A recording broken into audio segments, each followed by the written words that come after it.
Tem gente que passa a vida inteira esperando um milagre. Esperando o dinheiro chegar, o relacionamento melhorar, o corpo mudar, a vida finalmente começar. Mas existe uma pergunta que quase ninguém tem coragem de fazer. E se o problema não estiver na sua realidade, mas sim na frequência que você sustenta todos os dias sem nem perceber? Porque talvez você não esteja vivendo aquilo que deseja, você esteja vivendo aquilo que o seu inconsciente acredita que merece. E isso muda tudo. Muito bem-vindo às Chaves Mentais. Hoje eu quero abrir uma chave profunda com você.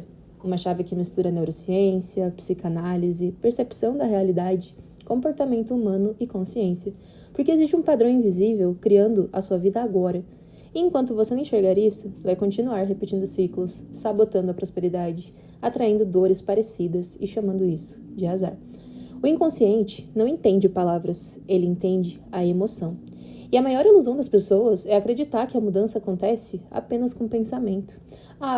Mas eu sou uma pessoa positiva, eu quero tanto prosperar, eu quero tanto um relacionamento saudável, por que isso não acontece? Mas deixa eu te contar uma coisa, que talvez ninguém tenha explicado dessa forma para você. O cérebro racional fala português, mas o inconsciente fala emoção. E é aqui que entra algo muito importante da neurociência. O teu sistema nervoso não responde ao que você diz. Ele responde ao que você sente repetidamente. E é por isso que existe gente que afirma, eu quero abundância, mas passa o dia inteiro em estado de medo, ansiedade, escassez, comparação, culpa, autossabotagem. E o cérebro aprende pela repetição emocional. A neuroplasticidade funciona assim. Os neurônios que mais disparam juntos, mais se fortalecem. Ou seja, se diariamente você alimenta emoções de insuficiência, o seu cérebro cria uma identidade baseada nisso. Você não manifesta apenas aquilo que deseja, você sustenta aquilo que se tornou emocionalmente familiar. E isso explica por que algumas pessoas dizem tudo dá errado para mim.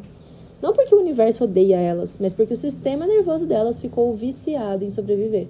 E um cérebro treinado para sobreviver quase nunca consegue relaxar para prosperar.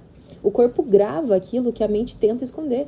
Na psicanálise, existe algo muito forte. O inconsciente não esquece. A criança que cresceu ouvindo que precisava sofrer para merecer, carrega isso no corpo. A mulher que foi rejeitada emocionalmente começa a associar amor com migalha.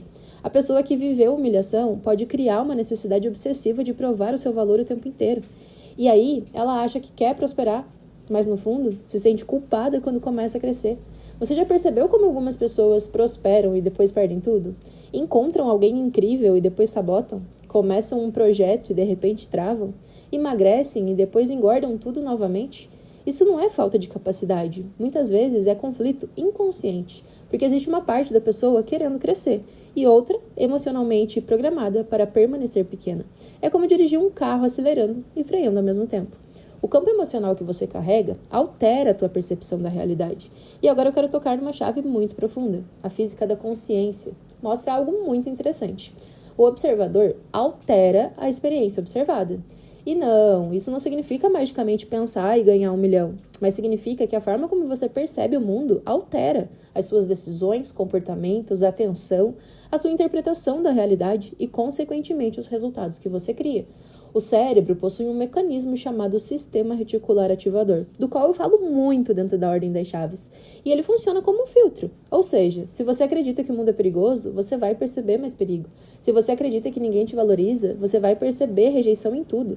Se você acredita que nunca é suficiente, vai interpretar até o silêncio como abandono. E é aqui que uma verdade desconfortável aparece. Muitas vezes você não está vendo a realidade. Você está vendo as suas feridas emocionais projetadas na realidade que você está vivendo. As pessoas viram espelhos das dores que você não curou. Tem gente que passa uma vida inteira culpando os outros. A minha mãe estragou a minha vida, o meu ex destruiu o meu emocional, as pessoas têm inveja de mim, ninguém me apoia. E calma, isso não significa invalidar a dor que você carrega. Porque existem dores reais, existem traumas reais, existem abusos reais, mas existe uma diferença entre sentir a dor e construir a sua identidade em cima dela. Porque quando a sua dor vira identidade, a pessoa começa a viver como vítima da própria história. E vítima entrega o poder da própria vida para os outros. E enquanto isso, a consciência madura pergunta, o que isso revela sobre mim? O que esse padrão está tentando me mostrar? O que eu continuo repetindo sem perceber? Na psicanálise, isso se chama repetição. Você tenta resolver inconscientemente feridas antigas, recriando situações parecidas.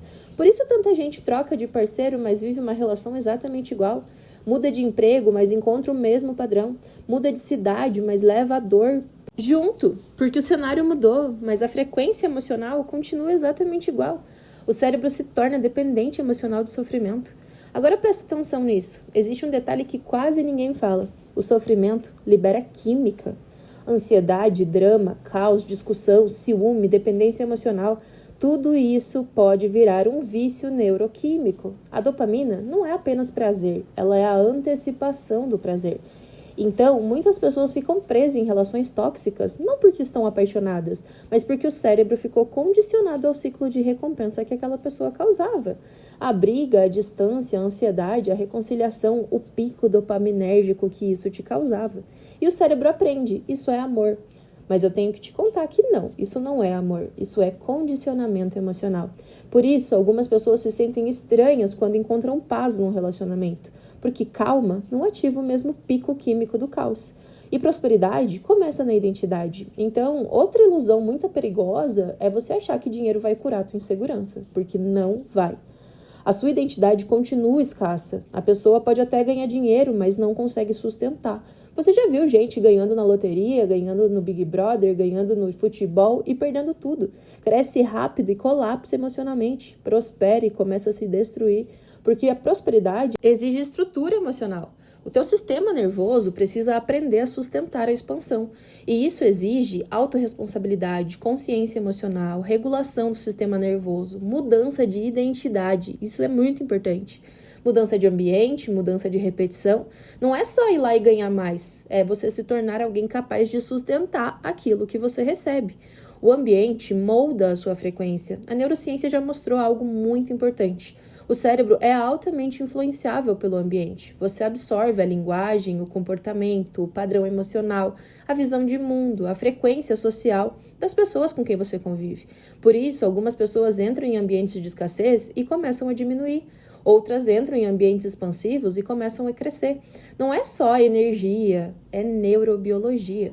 Os neurônios espelhos fazem você absorver o comportamento social. Então, sim, a ambiência importa. E talvez uma das perguntas mais importantes agora seja: as pessoas ao seu redor fortalecem a sua consciência ou alimentam os seus traumas?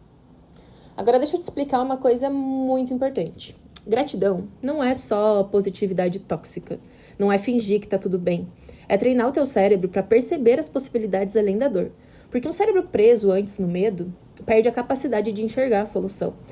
A gratidão reorganiza o foco altera o comportamento altera a realidade. Por isso existem pessoas que mesmo em momentos difíceis continuam criando, expandindo, crescendo, porque elas não deixam a dor virar a identidade delas. O maior bloqueio acontece quando você para de terceirizar a sua vida.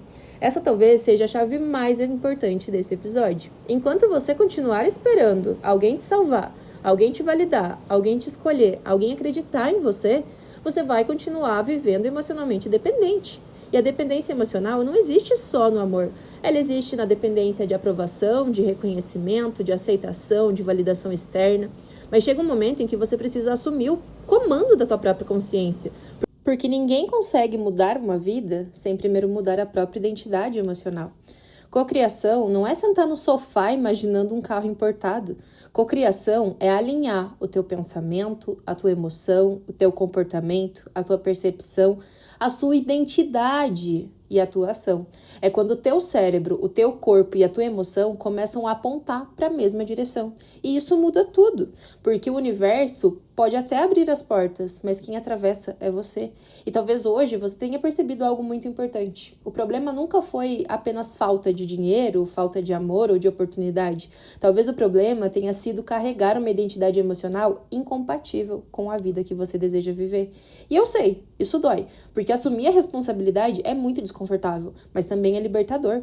Porque se foi aprendido, pode ser reprogramado. Se foi condicionado, pode ser ressignificado. Se foi repetido, pode ser interrompido. E é exatamente isso que a gente faz dentro da Ordem das Chaves. Nós abrimos as chaves mentais, nós quebramos os padrões emocionais, nós reorganizamos a percepção e expandimos a consciência, porque prosperidade verdadeira começa dentro. E quando a sua mente muda, a realidade começa a acompanhar. Esse foi mais um episódio dos Chaves Mentais. E talvez hoje você tenha entendido que a maior prisão nunca foi externa, foi emocional, mas toda prisão mental também possui uma chave. E talvez essa chave tenha começado a girar agora.